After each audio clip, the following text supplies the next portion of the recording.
Live from Fargo and serving you on TV, online, and on the go. This is Valley News Live at 6.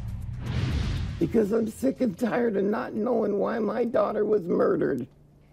A mother is frustrated. She says her daughter was murdered and authorities have kept it quiet. A potential suspect in the case could be related to Savannah Graywind, the pregnant murder victim back in August. Valley News Team's Ryan Laughlin has been investigating and joins us live in studio with more. Ryan.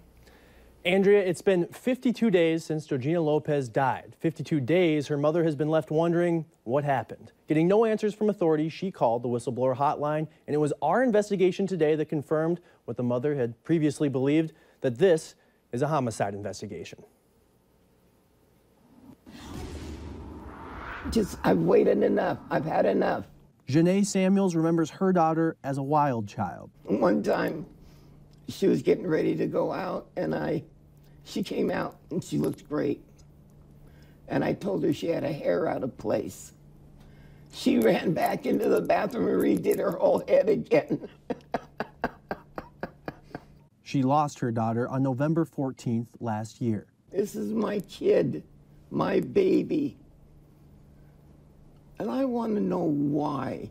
She learned that 50-year-old Georgina Lopez was dead after her granddaughter called the hospital in Grand Forks. Say anything that would identify her.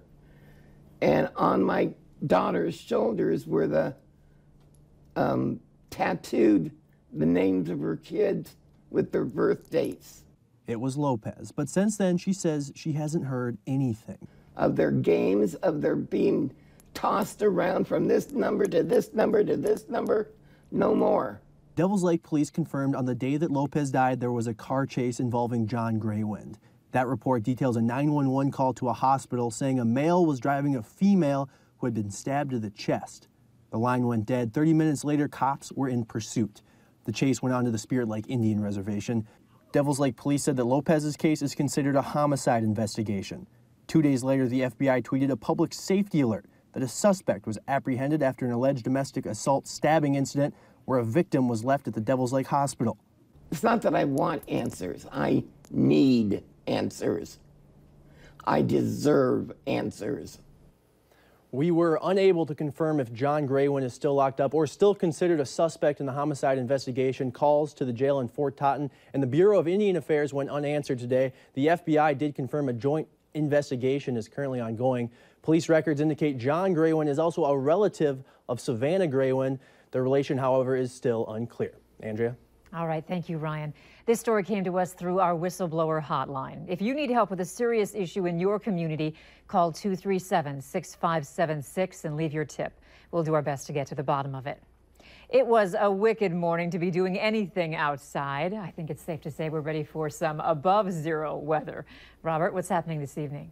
Yeah, definitely very cold this morning. Temperatures as cold as 20 to 35 degrees below zero. Here in Fargo, we started off at minus 23. We got up into the low single digits above zero, but now going the other direction. Minus 6 right now. It's minus 16 up in Badette. We're going to see some very cold temperatures early tonight, but then temperatures will start to rise later on tonight. However, we'll start to see some rising winds as well. That will create some very cold wind chills as we head towards tomorrow morning. Wind chills right now as cold as 23 below in Valley City, minus 21 in Hallock, 18 below in Grand Forks. A lot of cloud cover in our western counties, and that's basically where it's going to stay and then eventually erode away. We'll see some mostly clear skies for a while tonight, but then increasing clouds as we head towards tomorrow morning. No precipitation falling out of those clouds. The bigger story will be the cold air. Wind chill advisory in effect overnight tonight, early tomorrow for wind chills as cold as 20 to 40 below. That's cold, but we do have some warm air to talk about on that 7-day forecast, and we'll detail that in just a few minutes. All right, thanks, Robert.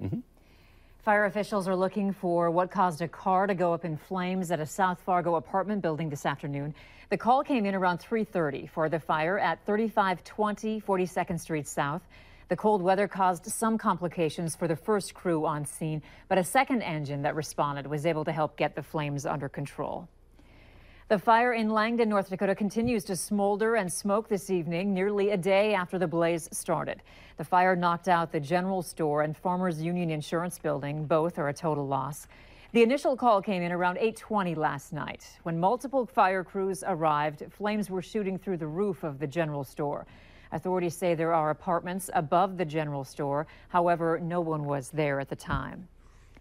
A scary moment this morning at Aggregate Industries cement plant in Carrington, North Dakota, where a man had to be rescued after getting buried in a sand pit. Officials reported the man was trapped at around 11 a.m. at the plant on 10th Avenue South. The Carrington Fire Chief says rescue crews removed the man and he was taken to a local hospital to be checked out. Officials were on scene for around 2 hours. Bison fans are getting ready for tomorrow's big game, and so are area bars. The Windbreak in Fargo will be offering free drinks in the first and third quarters. Other bars we talked to say they'll be having special deals for the game, but they think free drinks could lead to some problems. Free drinks, I mean, you might be asking for trouble with that. We know we'll get a crowd in here, and we usually stay pretty tame with our crowd. We have a lot of really good customers that we appreciate coming in here every Bison game day. The Windbreak is also planning on allowing customers to bring in their own food. We spoke with the Cass County Health Department on that matter. They say it's not illegal to allow people to bring in their own food since the business is not serving it and they're not making a profit off of it. Everybody's involved. Yeah. We're ready for tomorrow. Well, we also heard... so what are you telling these folks? We gotta go. Until 5:30 tomorrow morning? 7. Early arriving Bison tailgaters were herded away from their traditional grazing site near Toyota Stadium in Frisco, Texas. More than 10,000 fans will be on hand to watch NDSU take on James Madison. Many of those will set up or stop by the tailgate lot for some pregame fun.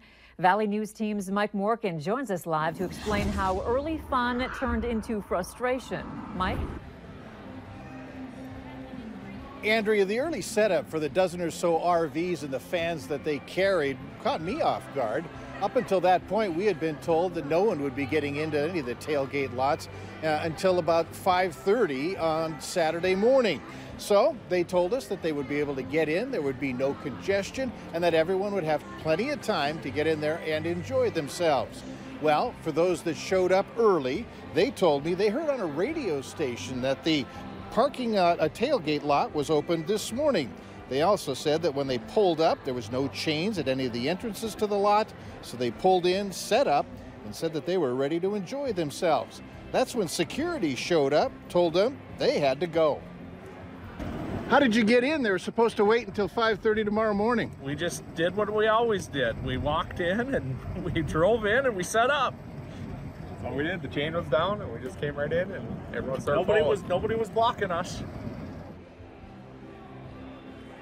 Adding a little pressure to this whole situation was that the tailgaters were informed that they wouldn't be getting in any sooner than 7 o'clock. The security had indicated that's been a long-standing policy for events prior to for tailgating.